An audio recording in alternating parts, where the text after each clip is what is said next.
নমস্কার, কলিস কিচেনে সবাইকে স্বাগত জানাচ্ছি। আজ রুই মাছ দিয়ে কাঁচা কলা সজনে ডাঁটার একটা ঝোল রেসিপি বানাচ্ছি। এর জন্য এখানে নিয়ে নিয়েছি কাঁচা কলা। কাঁচা কলাটা ভালো করে কেটে নেব, ছিলকা ছাড়িয়ে এইভাবে গুলগুল করে কাঁচা কলাটা কেটে নিয়েছি।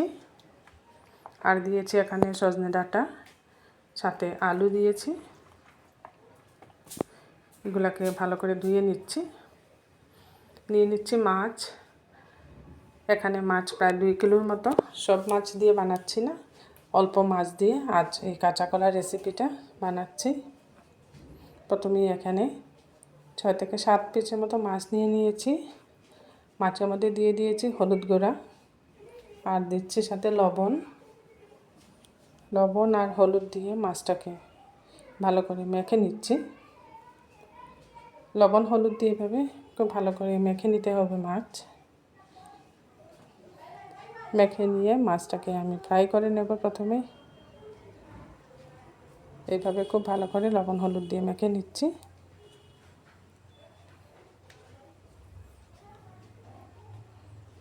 গ্যাস জ্বালিয়ে একটা কড়াই বসিয়ে দিয়েছি। এর মধ্যে দিয়ে দিচ্ছি সরষের তেল। মাছের রেসিপি, তাই সরষের তেল দিয়ে বানাচ্ছি। যে কোনো মাছের রেসিপি সরষের তেল দিয়ে বানালেই ভালো হয়। তেলটা খুব ভালো করে গরম হয়ে যাওয়ার পর লবণ হলুদ দিয়ে মেখে রাখা মাছ এসে করে তেলের মধ্যে দিয়ে দিচ্ছি। এটা রুই মাছ দিয়ে বানাচ্ছি। এটা আপনারা যে কোনো বড়ো মাছ দিয়ে এই ঝোল রেসিপিটা বানাতে পারেন।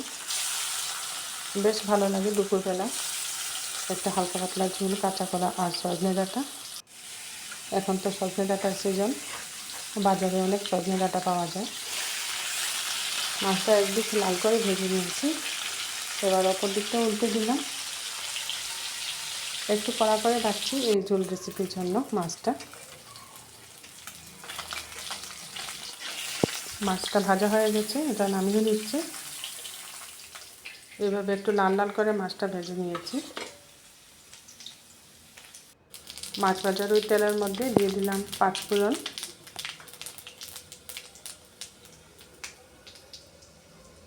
দেওয়ার পর কেটে রাখা কাঁচা কলা, আলু আর সজনে ডাঁটা এটা ফোড়নে দিয়ে দিলাম। কাঁচা কলাটা কেটে কিছুক্ষণ আমি হলুদ জলে ভিজিয়ে রেখেছি, যাতে করে কাঁচা কলাটা কষটা অনেকটা কমে যাবে আর ঝোলটাও বেশি কালো কালো হবে না। এবার ফোড়নের সাথে একটু সময় এরকম হালকাভাবে নাড়াচাড়া করে নিলাম সবজিগুলো। এবার যে গুঁড়া মশলাগুলো সব দিয়ে দিচ্ছি। প্রথমে দিয়েছি হলুদের গুঁড়া, তারপর দিয়ে দিলাম এখানে জিরে গুঁড়া, ধনে গুঁড়া, যে বেসিক মশলাগুলো সব দিনই ব্যবহার করে থাকি এই গুঁড়া মশলাগুলোই দিচ্ছি। এখানে দিয়েছি লাল লঙ্কার গুঁড়া, আর দিচ্ছি কয়েকটা কাঁচা লঙ্কা অর্ধেক করে কেটে রেখেছিলাম, এগুলো দিয়ে দিয়েছি। পরিমাণ মতো লবণটাও দিয়ে দিচ্ছি। এইভাবে লবণ জলে ভিজিয়ে রেখে কাঁচা কলার ঝোল বা যে কোনো রেসিপি বানালে কাঁচা কলার রেসিপির কালারটা বেশি কালো কালো হবে না, যেহেতু কষটা আগেই অনেকটা চলে গেছে হলুদ জলে ভিজিয়ে রাখার দরুন। এবার সব কিছু দিয়ে ভালো করে কষিয়ে নিচ্ছি। আর কাঁচা কলার রেসিপির মধ্যে মশলাটা একটু বেশিই লাগে। এখানে বাটা মশলা বা গুঁড়া মশলা যেটাই আপনারা ব্যবহার করেন না কেন, একটু বেশি পরিমাণে মশলাটা লাগবে কাঁচা কলার রেসিপির মধ্যে। এবার 2 থেকে 3 মিনিট ঢাকা দিয়ে রাখছি। একটু সময় ঢাকা দিয়ে এভাবে কষিয়ে নিচ্ছি। রুই মাছ দিয়ে সজনে ডাঁটা কাঁচা কলার ঝোল রেসিপিটা আপনাদের ভালো লাগলে বানিয়ে খাবেন, কমেন্টে জানাবেন এর টেস্টটা কীরকম লাগলো আপনাদের। আমার এই রেসিপিটা যদি ফেসবুক থেকে দেখে থাকেন, ফেসবুক পেজটা ফলো করে নেবেন। আর ইউটিউব থেকে যারা দেখছেন কলিস কিচেনটা সাবস্ক্রাইব করে নেবেন। এইভাবে খুব ভালো করে কষিয়ে নিয়েছি।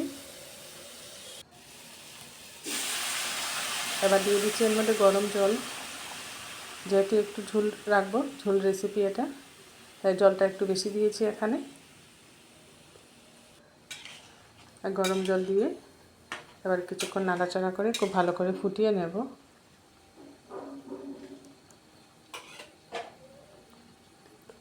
এইভাবে ফুটে ওঠার পর গ্যাসের আঁচটা কম করে 5-7 মিনিটের মতো আমি ঢেকে রেখেছিলাম। এবার ঢাকাটা সরিয়ে আর একটু নাড়াচাড়া করে দিচ্ছি আর দেখে নিচ্ছি সবজিগুলো ভালোভাবে সিদ্ধ হয়েছে কি না। কত মশলা দিয়েছি দেখুন, তবুও মনে হচ্ছে মশলা একটু কম হয়েছে, এরকম লাগছে। কিন্তু একটু ঝোল রেসিপি, একটু পাতলা থাকবে, এইভাবে বানাবো। আবারও একবার আমি ঢেকে দিচ্ছি।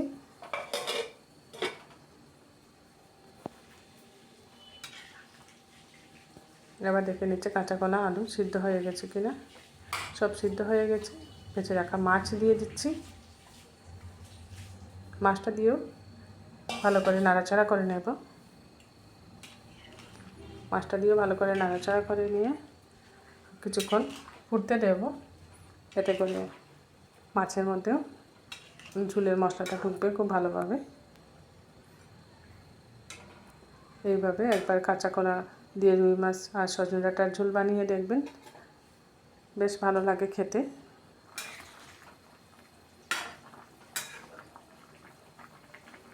কিছুক্ষণ এইভাবে ফুটিয়ে নিলেই তৈরি হয়ে যাবে রুই মাছ দিয়ে কাঁচা কলা সজনে ডাঁটার ঝোল। বানিয়ে নিলাম রুই মাছ দিয়ে কাঁচা কলা সজনে ডাঁটার ঝোল। রেসিপিটা আপনাদের ভালো লাগলে একটা লাইক করে দিবেন, অবশ্যই সবার সাথে শেয়ার করবেন। আগামীতে এরকম নতুন নতুন রেসিপি নিয়ে আমি আপনাদের সামনে হাজির হচ্ছি।